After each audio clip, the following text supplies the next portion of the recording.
My mother's flying saucer sighting in 1975. Do I believe her? Yes, without any doubt. Because of my fear of public ridicule, even though I have already been ridiculed by many people for believing that the UFO phenomenon seems to exist, I usually do not tell this following true story even to my friends. It is only just recently that I have decided to go ahead and share this with the public.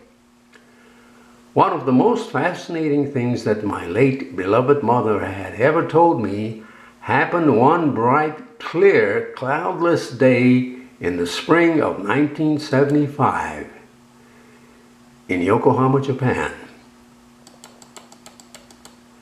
Now, I was living in Phoenix, Arizona then.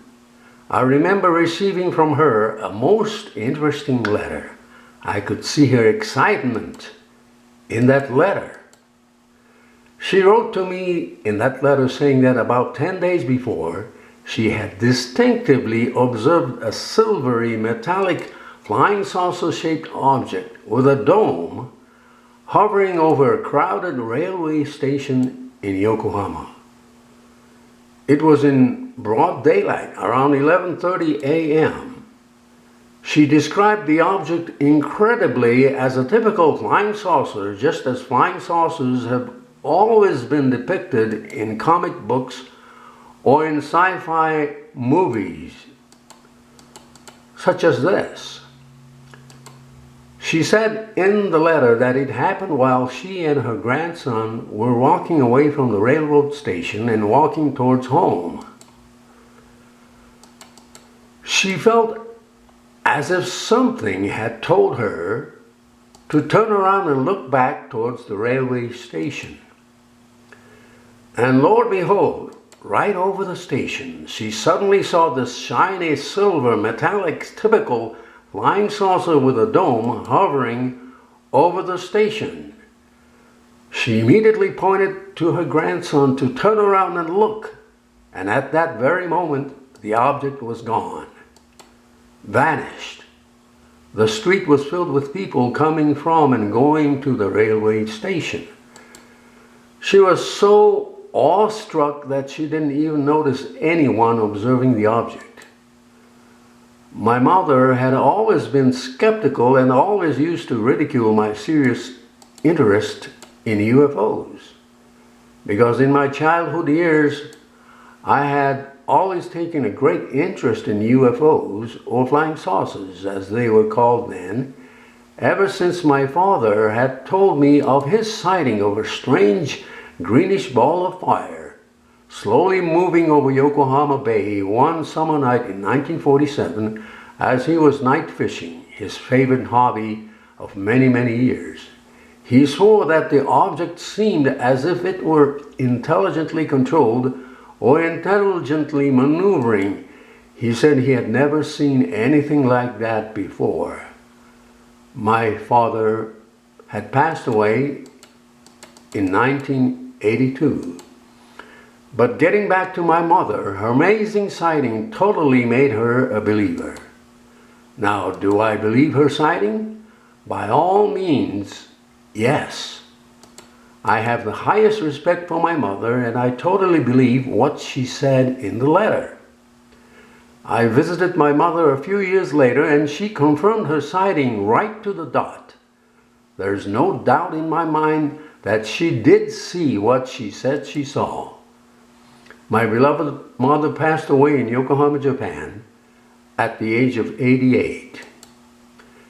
Now, what do I think the flying saucer she saw really was?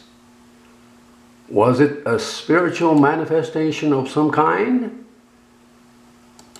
Now, even after many, many years of research into the UFO phenomenon, since around 1961, I have yet to come to any definitive conclusion as to what UFOs are. Is it a physical phenomenon, or can it be classified as a paraphysical phenomenon? I still do not have any definite answer. but I can definitely state that I believe my mother saw a flying saucer. Again, as to what flying saucers really are, I haven't the slightest idea, even after many, many years of research. During my long years of investigations, I have read hundreds and hundreds of sighting reports, analyzed hundreds of documents, seen many, many footages of sightings, interviewed hundreds of eyewitnesses, including some so-called abductees, and traveled far and wide to many sighting locations in both Japan and the United States. I even visited Mexico, Chile, and Argentina. But yet, I have never once witnessed what I could confidently say was a UFO, much less a flying saucer. Surprising as it may sound, after all these personal efforts of many years, I cannot even come close to stating what is behind the UFO phenomenon. It still remains a mystery to me. However, after all these years, the bottom line in my view is that we have yet to come up with a single physical, solid, hard, tangible, irrefutable, as well as documentary evidence whatsoever to prove that the UFO phenomenon is a physical manifestation and visitation of physical extraterrestrial intelligent entities from beyond this earth. Now, I'm not saying that the UFO phenomenon does not exist. In fact, I firmly believe that it is a real phenomenon. I'm simply saying that empirical science, the only discipline available so far that we can rely on to determine a physical existence of a phenomenon, has not come up with any concrete evidence to prove beyond a shadow of doubt that UFOs are nuts and bolts physical craft operated or manipulated and occupied by physical extraterrestrial biological entities from advanced extraterrestrial civilizations. Now, this is why I came to consider that the entire phenomenon could even be some form of psycho-spiritual manifestations or such by a power which we cannot comprehend simply by physical pursuit, a power which apparently is capable of presenting an instant but only temporary appearance or illusion of being a physical phenomenon to the observer. Some suggest that it could even be a momentary holographic intrusion from some parallel intelligence. Some others even suggest that it could perhaps be some form of temporary time slip or interdimensional intrusion. We just don't have the answer. It seems to me that as a possible projection from another reality, the phenomenon appears to be able to materialize and dematerialize at will. But more significant is its apparent inability to stay in our dimensional realm except for a few moments at a time or only for a short period of time. In other words, it seems apparent that they're unable to survive in our physical dimension except for a very brief period of time at a time. Also interesting is their spacecraft and its occupants, their apparent inability to be photographed with clarity, if at all. As Dr. Jacques Vallée suggested quite often, UFOs may not necessarily be objects, nor are they flying as we understand flying by the use of any propulsion system. Yet they are even said to be able to affect our physical parameters such as radar and so on. It seems to me that in many cases, a UFO, after making an initial appearance to what I call a pre-selected observer or observers, as well as at a pre-selected location and time, simply appears to take off at a tremendous speed and disappear into the distance as if utilizing some form of advanced propulsion system. There's no doubt in my mind that this lady in the following video, which you can see on my site, this took place in England in 1954. She also saw exactly what she described she saw.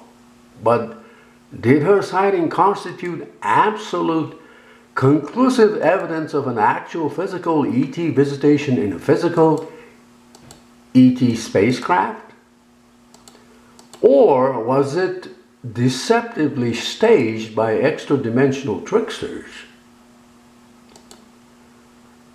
Her description of the occupants of the unusual craft, with their long blonde hair and beautiful faces, matches that of the Space Brothers, beings who claimed to originate from the planet Venus and who were, at that time, the 1950s, before the advent of the Greys, the most prevalent aliens reported. It should be noted that after the Soviet Venera satellites launched in the early 1970s showed that conditions on Venus were hellish, to say the least, it was reported that the aliens claimed to originate from planets outside our solar system, according to later contactee reports. Now, could this be a deception? In other cases, UFOs seem to hover or float, again as if they're utilizing some form of a propulsion system capable of floating before taking off or even dematerializing. But again, could it be a deception? I have always had the highest respect for Dr. Jacques Vallée, the world's top authority on the UFO phenomenon, in my opinion. He stated, "Human beings are under the control of a strange force that bends them in absurd ways, forcing them to play a role in a bizarre game of deception." Here's an interesting quote from Nikola Tesla. He said, "The day science begins to study non-physical phenomena, it will make more progress in one decade than in all the previous centuries of its existence." Now, please read this following article that I wrote. It could be found on this site. The UFO phenomenon seems to pre-select its observers. This is Norio Hayakawa in Albuquerque, New Mexico, USA.